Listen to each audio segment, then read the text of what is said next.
go ahead and filter in some of these claps too.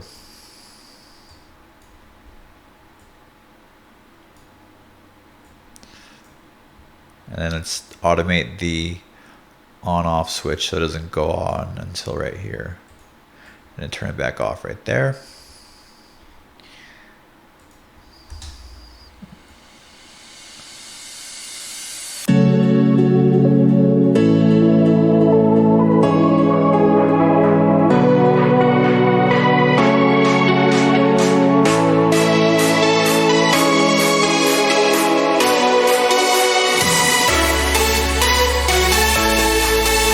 Okay, so a couple things here. It's not really, this is where I want to use a lock. Okay, so I want to see if it sounds better like this.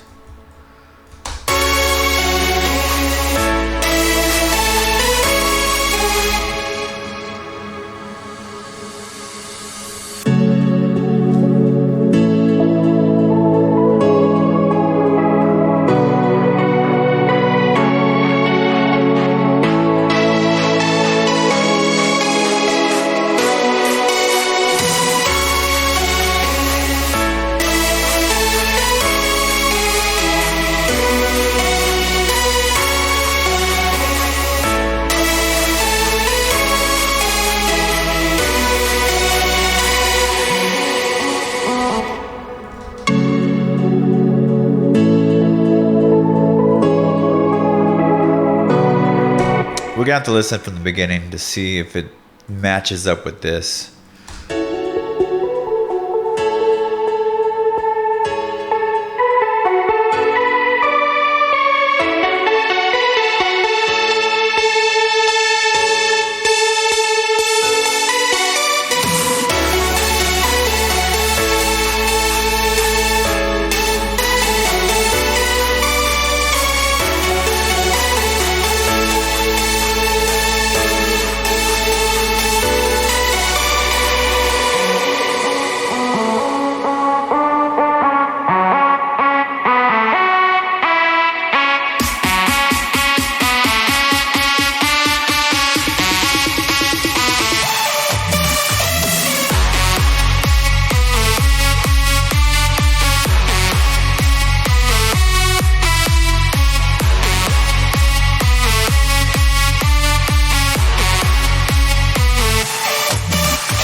I'm not the biggest fan, actually. I kind of want to stick with this.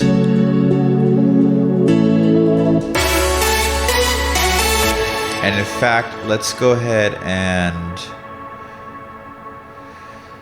just duplicate it and then just use that section by itself.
Okay, that works pretty good. You get like a new introduction of something cool here, and then it goes back into a new melody here.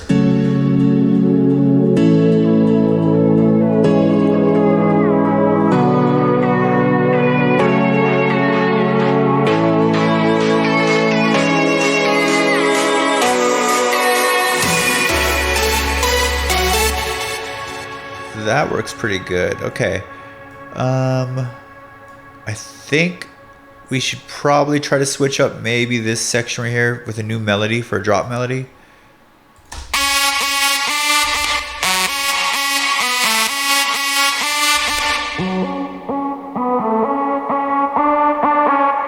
And then what's actually pretty fun to do is keep the original melody building up, like the audience or the listener is going to think it's just going to build up and drop again to the same thing.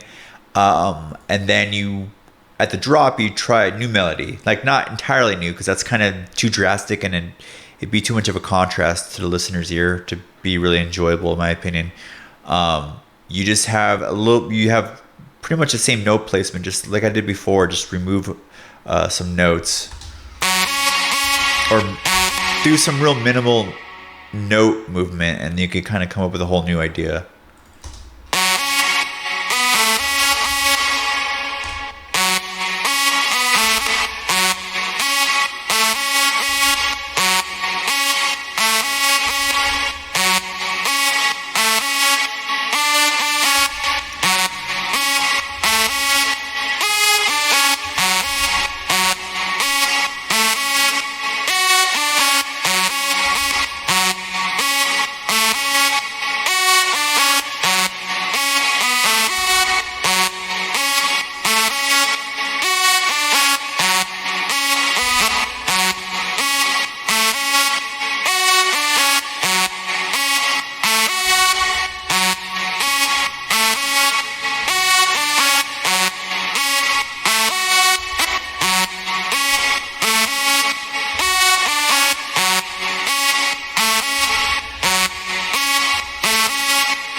There we go. That one's pretty good.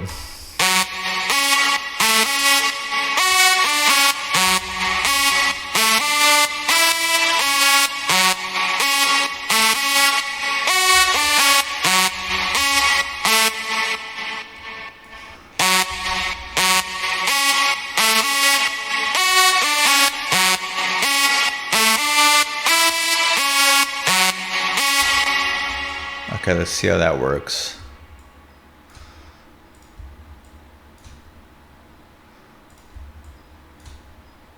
I think it's too low of an octave, actually. Yeah. So let's consolidate you and then bring you all one up an octave. Let's see how you sound.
so that's pretty good. I think that's pretty much as you'd want to switch it up for the second part. You want to make the melody still somewhat similar, but little switches to little changes to let the listener know that there's something different coming, and it just makes it a lot easier when you're listening to the whole track in general. Let's take a listen from the very beginning, and then if nothing else, if there's no other changes that I think need to be done, I think for the most part, the arrangement's pretty much finished. We would just basically have to introduce outro drums, which would be basically copying and pasting these guys.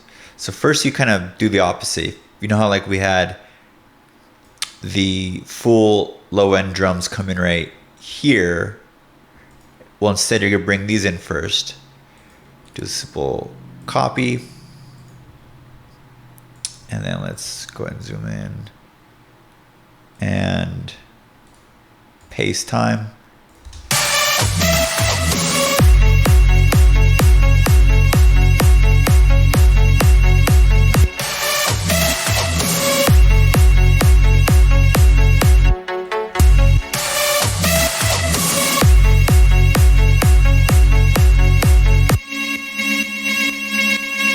Oh, I'm not sure where that one's coming from.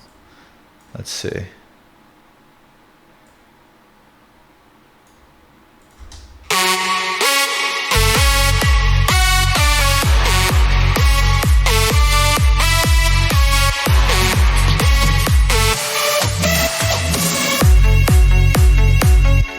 Let's see, it might be because of...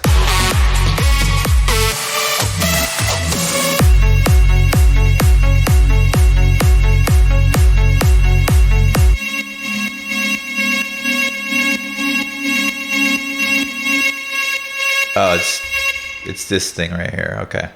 I was wondering what that was. So that is not necessary. So I need to copy you guys to right. Oh, I know why. I am off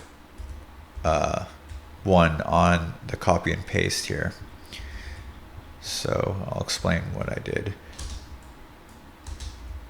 Let's go ahead and delete. Okay, so let's copy you again.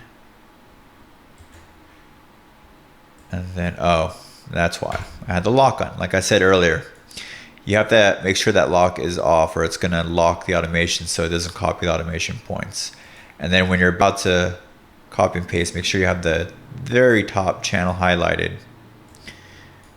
Zoom in. You can even widen the grid here to help you out. And I should be able to paste. I don't know why I can't.